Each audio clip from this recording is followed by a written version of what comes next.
What's up, savages? I'm back. Family time was amazing. I watched my best friend get married. My nephew is a little monster. I miss my dog more than anything. And then Anaheim was crazy, as we all know. So we're going to go ahead and hop right into this bitch. Let's begin. Ladies and gentlemen, welcome to Gandhi's Thoughts, brought to you by My Nutrition. I am Gandhi, and today it's Anaheim. Now, there's a lot to discuss about Anaheim, and I have very limited time, and this week's going to get a little bit crazy, right? Because as we all know, after an event, what happens? A whirlwind of team changes, man. So I'm going to stay on top of that as much as I can. I'll probably be doing 1 to 2 videos a day. I know I'm doing another one after this.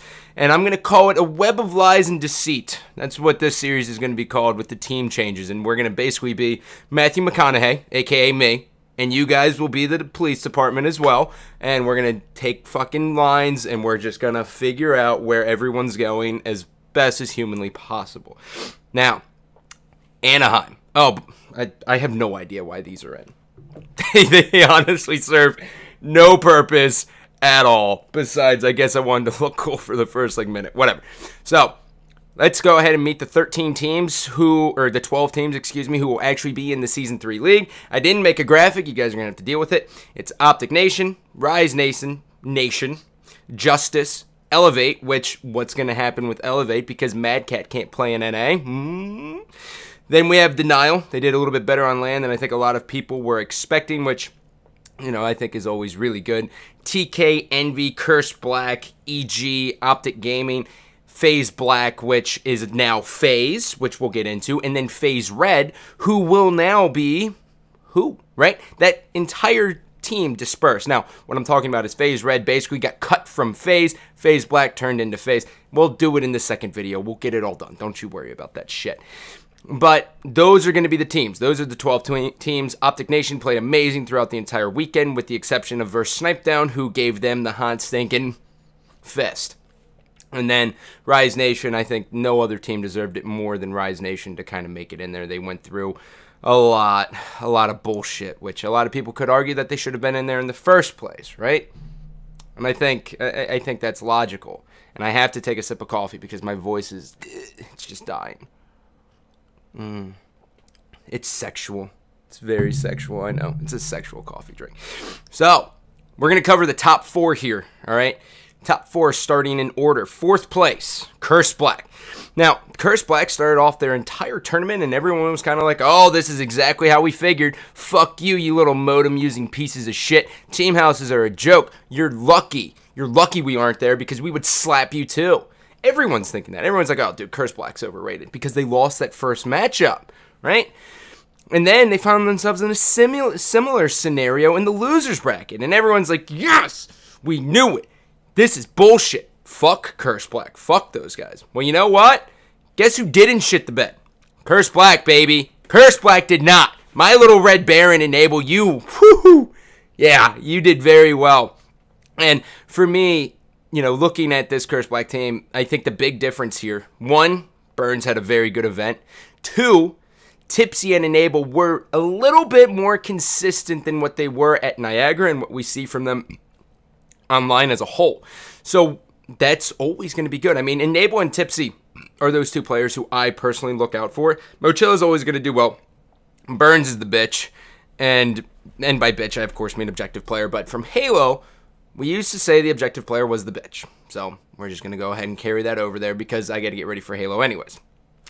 Now, this team, you know, they lose winners bracket round 1. As I already said, they find themselves in losers bracket round 1. They go all the way to top 4, right? They had a hard road to get there, too. They beat FaZe Red, and then they beat Team Envious. Now, in that series versus Envy, they go up 2-0. Now, traditionally, throughout the entire weekend, they were down 2-0. And by they, I, of course, mean Cursed Black. They found themselves down 2-0, and then they had to crawl their way back in. Well, versus Envy, it was the opposite. Envy crawled back in. But Envy looked like complete shit. This team looked awful. I was literally casting it, and I was looking at Benson. I was like, dude, they look terrible. Like, physically, they looked just bad. I've never seen Merc just look shitty before. And Parasite was like, he was like depressed. It's like he watched, I said it on stream, and I said it's literally like he watched his family get hit by a train. And just everything. Just like, and then he's just sad. Right? Like, that's what they looked like. And so they go to Game 5, and then they end up losing it, and I was just like, well, good job, Cursed Black. So then Curse Black finds himself taking on TCM, which is the next team we're talking about. TCM, another team who lost winners bracket round 1 and came all the way back.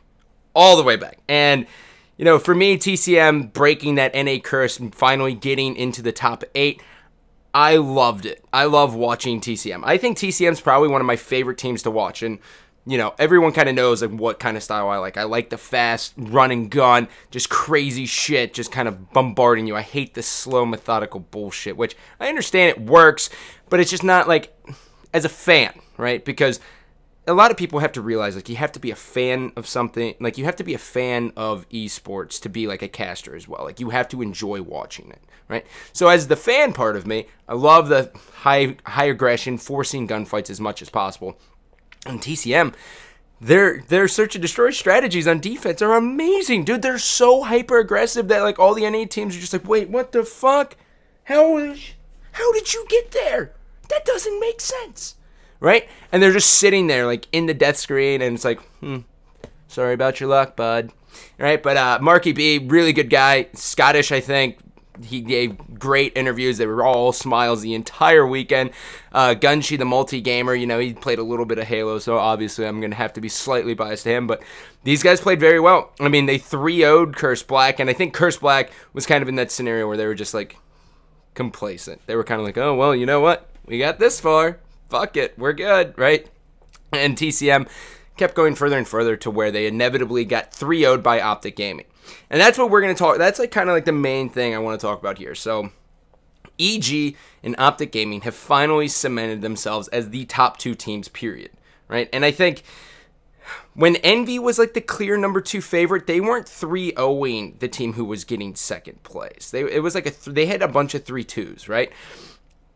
Optic Gaming is 3-0ing everyone with the exception of EG, which they did throw a 3-1 in there, but don't worry about that.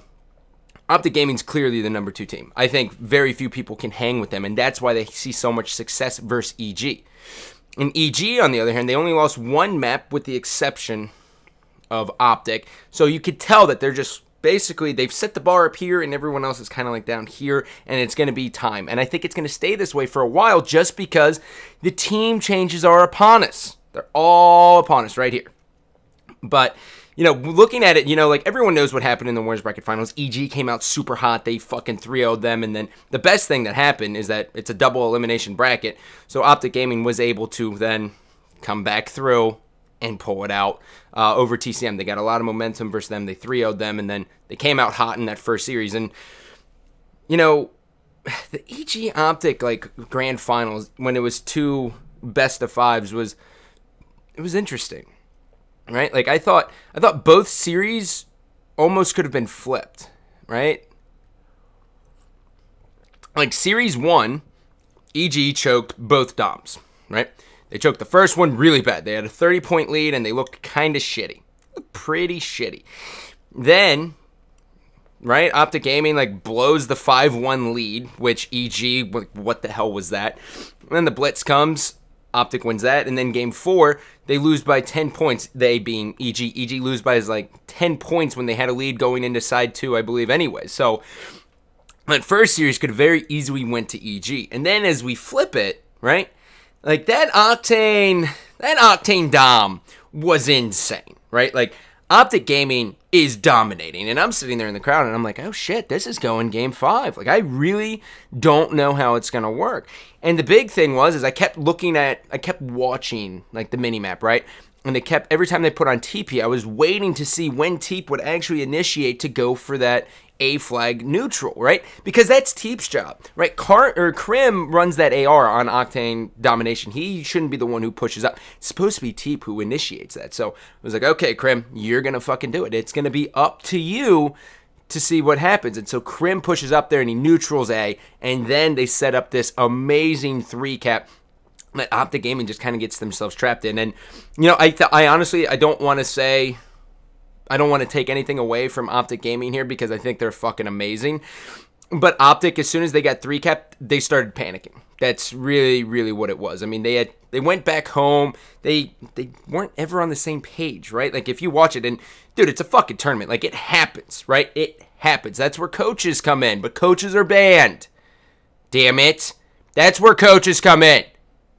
Anyways, when you go back and watch it, you can see like Clay and Nade would kind of push on A, and then the other two would try to go into the middle. Whereas the right decision, you can attack your home flag like once, right? You can do it once. But the main thing you want to do is if you're spawning strip, which they were, you want to go fucking straight through broken. You're just gunning. You go right through Humvees, you try to get on C, and then you send a guy top broken, and then you go B, right? Well, they never did that. They never did it once. So that was like the big difference here. But moving forward, right, we have a shit ton of team changes that we're all going to have to endure, and I think it's going to be a blast for each and every one of us to see what's going to happen. So, as always, I love you, but I don't love you. Take it easy. Be on the lookout for video number 2 today, as we are going to catch up on all the team changes.